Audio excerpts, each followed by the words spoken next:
ازيكم حبايبي، عاملين ايه؟ يا رب تكونوا بخير. النهارده هنعمل خلطه ممبار. خلطه الممبار دي يا بنات عباره عن ايه؟ نص كيلو بصل، هحط له نص كيلو لحمه مفرومه، وهحط له ربطتين كبار بقدونس، شبت بقدونس، ربطتين كبار شبت بقدونس مقطعاهم صغير صغير بالسكينه، وهحط شفشة، يعني كيلو ونص طماطم هضربهم شفشة في الخلاط. هنعمل ايه؟ دي الخلطه دي، الحشوه دي تحشي بها ممبار. انا عملت غسيل الممبار في فيديو، وهعمل لكم الحشوه في فيديو، وهعمل لكم تسويه الممبار في فيديو علشان ما اطولش عليكم. يبقى احنا هنا دلوقتي انا هعمل ايه؟ هصفر البصله بتاعتي، وبعد كده احط لها اللحمه المفرومه. اللحمه المفرومه تكتر براحتك، تقلل براحتك، ماشي؟ ده نص كيلو بصل، هحط له نص كيلو لحمه. انت عايزه تحطي اكتر من نص كيلو براحتك، دي حاجه ترجع لك، ماشي؟ فانا اول ما تصفر البصل هرجع لك تاني علشان ما اطولش عليكم الفيديو. بس يا بنات انا كده خليت البصله بتاعتي صفرت. هو انا حطيت لنص كيلو ده معلقتين كبار زي دي زيت، معلقتين زيت كبار علشان احمر البصله فيهم. وحطيت قرن فلفل شطه، خليها قسمته نصين بس وسايباه بالمنظر ده. افضل اقلب كده لغايه ما لونها بس يغير، تدي لون ذهبي. هنزل ايه باللحمه بتاعتي.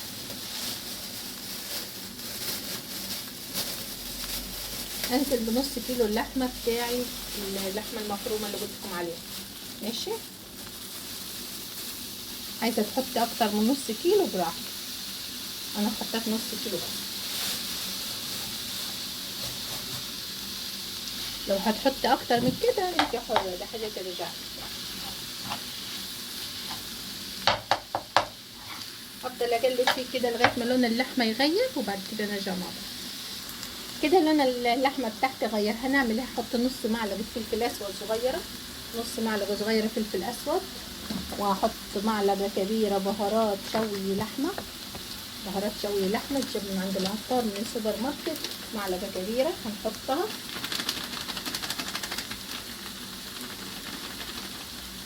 ماشي؟ واحط ايه تاني؟ واحط معلقه كمون كبيره ومعلقه كزبره كبيره، ماشي؟ معلقه كمون كبيره ومعلقه كزبره كبيره.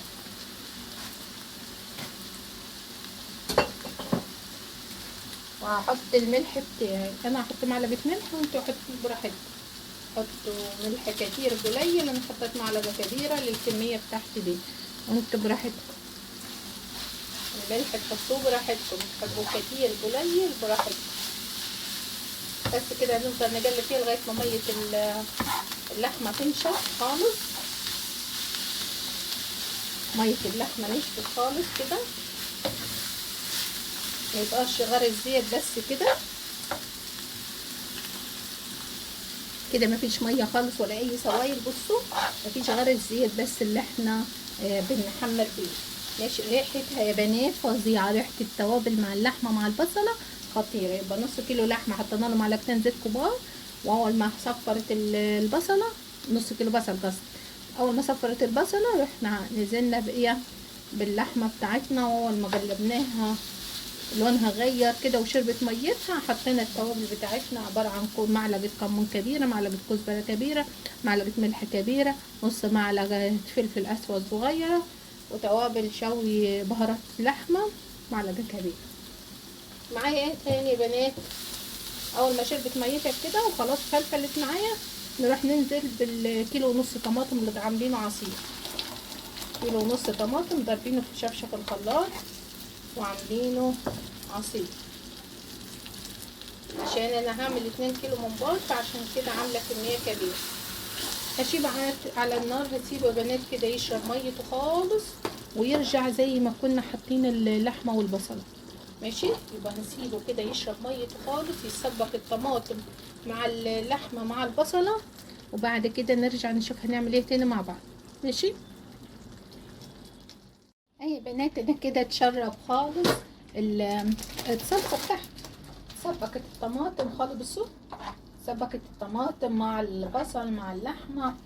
هعمل ايه دلوقتي؟ هنزل بكيلو رز، ماشي؟ الكميه دي هحط لها كيلو رز. في ناس بتغسل الرز وبعد كده بتصفيه كويس وبعد كده بتحطه، لكن مش فارقه، هي زي بعضيها. يعني سواء غسلتيه حطيتيه كده هي الحكايه.